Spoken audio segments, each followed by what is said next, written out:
Hi there, this is Tiongson once more, and I'm here to present my third and last video blog for our class on a Father's Day edition, so happy Father's Day for anyone watching this on YouTube besides my awesome professor. So, for this last video blog, we're going to discuss Neo-Evolution.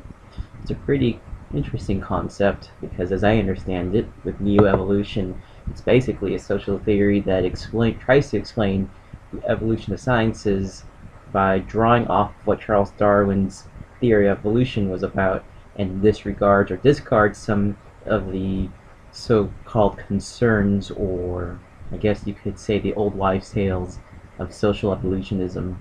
So neo-evolution is more concerned with long-term evolutionary social changes, and it's more concerned with the regular patterns of development that may be seen in cultures more so than anything else that we've seen with other types of evolutionary concepts. So it basically emerged in the 1930s, and it was developed extensively well after World War II, so during the baby boomers generation, and basically it's kind of what we are seeing today. I mean, to put it in my terms, basically the way I understand it is that neo-evolution is more of what Charles Darwin said about survival of the fittest. This kind of concerns itself with technology, since our class focuses on our relationship with technology as a whole. With my term-long project, I've been focusing on the cell phone, which I'll probably get to explain about a little bit in this video. So some of its primary tenets really are just us as a society and as individuals and how we coalesce with technologies and our concepts of each other and other societies in terms of how they embrace or may not be so receptive to technology. So an example of a technology that alters or may alter human evolution, well, besides the cell phone, which I'll get into bigger detail next week and definitely in the final project, is really the Google Glass. And it's a pretty interesting thing when you think about it. Google Glass is explained by Forbes magazine's Reuven Cohen in a 2013 April 30th article called Google Glass, the next step in computer evolution and maybe even human evolution. It's basically a device where you basically would wear light glasses, and the interesting thing is that you would hear the audio of a non-sentient being talking to you about everyday things, and it would basically be your assistant, kind of like your own personal best friend if you don't have any human best friends. Kind of like Siri. I mean, for instance, let me bring out Siri for a quick second, just to make a little cameo here. Siri, tell me the Red Sox score. The Red Sox soundly defeated the Royals 13-2 today. Thank you very much. Don't mention it. I have real friends, I promise, so no need to worry about this guy here. But anyways, on a more serious note, Google Glass is kind of like Siri, but more in a very complex perspective.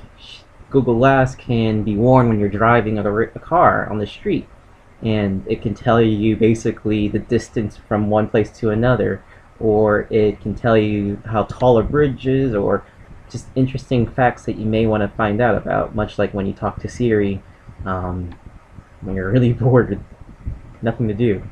And it's interesting in a way because it basically does the jobs of many other technologies that we've had over the last 15 to 20 years. Actually, I would say the last decade, because when I use my iPhone, for instance, I typically use it to do my GPS work when I'm trying to get from one place to an unknown location.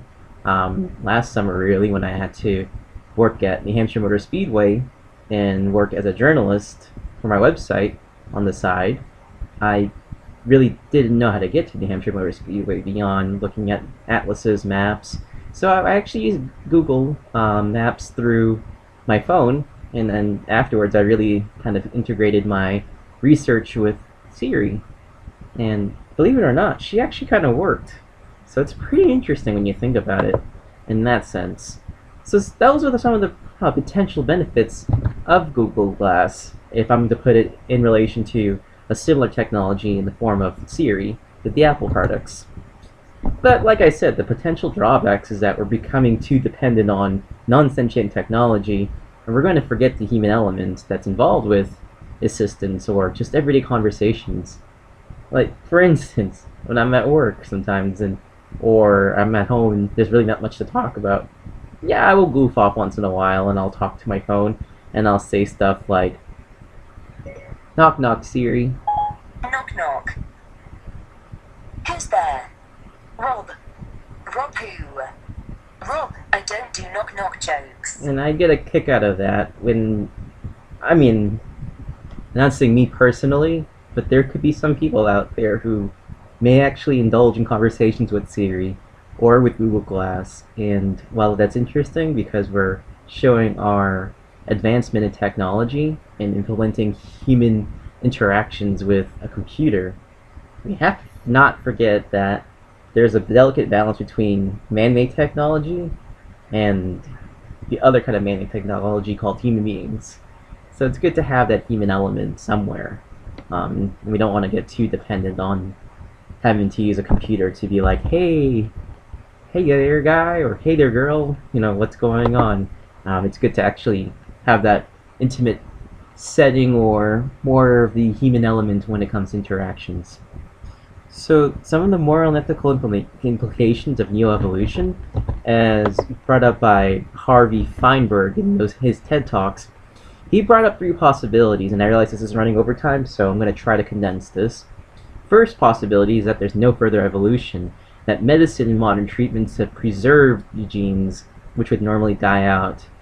And the second possibility that he brought up in his talk was natural evolution will continue through small infusions of genomic changes over time. And the third and last possibility is that neo-evolution is a self-directed evolution. It's an evolution that's guided by us in the choices we make, such as choosing the sex of our children, making adjustments to our genome, and the offspring that basically expand our family lines.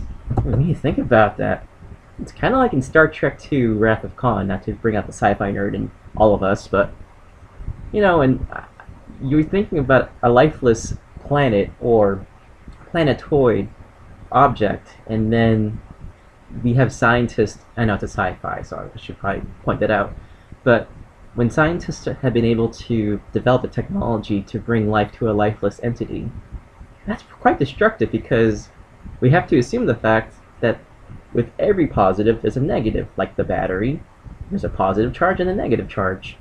Electrons, there's a positive, a neutral, and a negative. Humanity has positive influences, those who are apathetic, and those who are just extremely evil. When you think about it, it really all just boils down to humanity, doesn't it? So, it's a pretty interesting look into neo-evolution as I understand it. And again, this is Rob Tiongson. Went over time, but I look forward to the final project. So, thanks for checking in, and hope you had a great Father's Day weekend with your dad, grandfather, great-grandfather. If not, I hope you had a pleasant weekend and then time watching my video. Thanks very much.